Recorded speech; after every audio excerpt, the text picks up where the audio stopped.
Hey Silverbacks, super day today. It's just like Christmas here at Gorilla Fitness.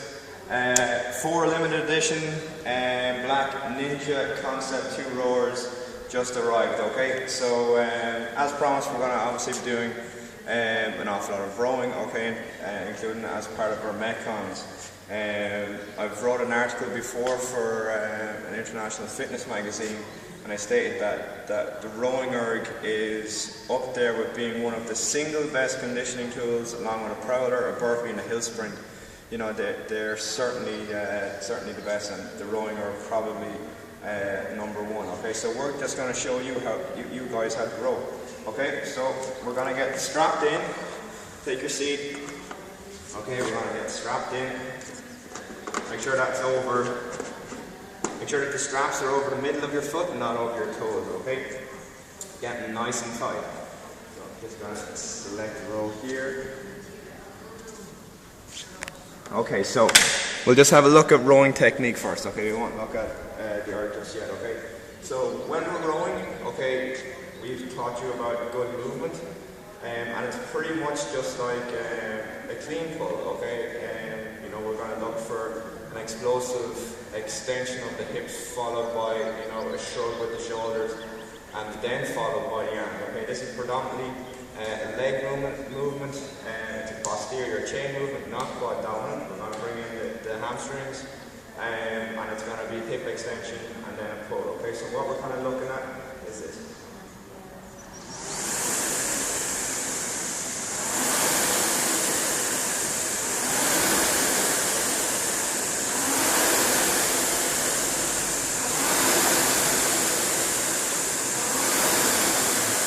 Okay, so that's an effective rowing stroke, okay?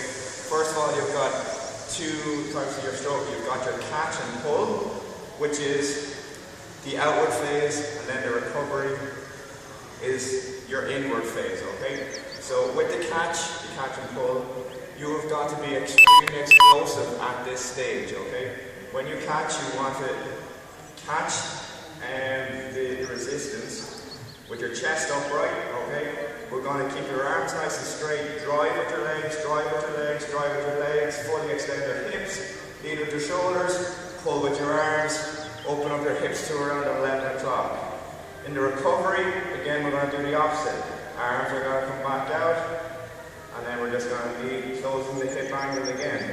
With this stroke, we're looking for the recovery to be twice the time of that catch pull, okay? So you can kind of monitor your time and your strokes on the monitor, which we'll go through in a second. But you're looking for that catch phase to be extremely explosive and the recovery to be nice and slow, okay? We're not looking for you to be going in and out like a yo-yo. We're looking for you to be explosive on the catch and drive and slow on that recovery, okay? So let's have a look.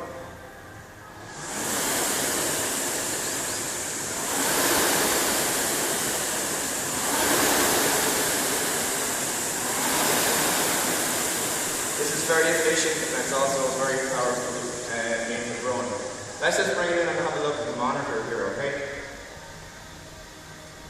So we've got kind of 2, depending on kind of the workout here, this is kind of our standard setup, okay? So right now we're looking at my split time for 500 meters. So as I go faster, as I go harder, I'll be looking for this time here to drop, and I can see what my split is, okay? Depending on the display, I can see what your projected finish would be, your average split, so on and so forth. And right up here, I've got my average strokes and that sort of thing. So what I'm going to be looking for is for this number to be as low as possible, with this number being as low as possible, okay? I'm not looking to go hell-bent, get a fast time, but do it in a huge number of strokes. I'm looking to be as efficient as possible by having as few strokes as possible while having the best time.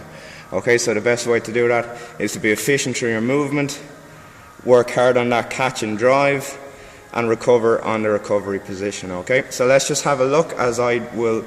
You just keep an eye on the monitor. I'm going to row as I would efficiently, and you can keep an eye on that 500 meter time. It's going to get down nice and low, yet I'll be efficient, keeping my strokes down.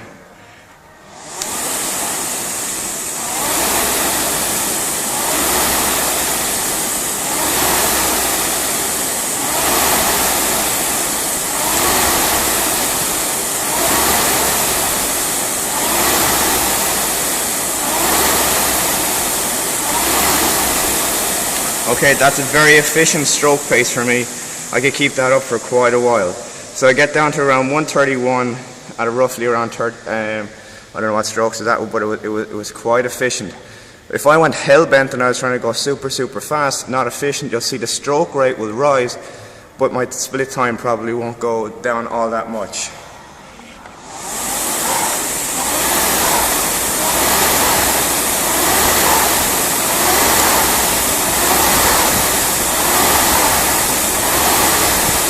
Okay, so as you can see, split time went down considerably, but the stroke rate went considerably up. Okay, you could do that for a sprint finish, but it's certainly not. You can already see that I'm out of breath. That is not an efficient position to be rowing in for anything over 500 meters. So what again are we looking at? Ooh, I'm out of breath already. Again, we're looking for straight back. We're looking for keep bringing the hamstrings, driving the legs, open up the hips, pull with the arms, bringing the hips to about 11 o'clock. I'm not looking for an excessive pull, and don't pull too early with your arms. Just think of it as a clean and jerk, guys. I've done it the whole time. So that's it, guys. Looking forward to seeing you on these Black Beauties.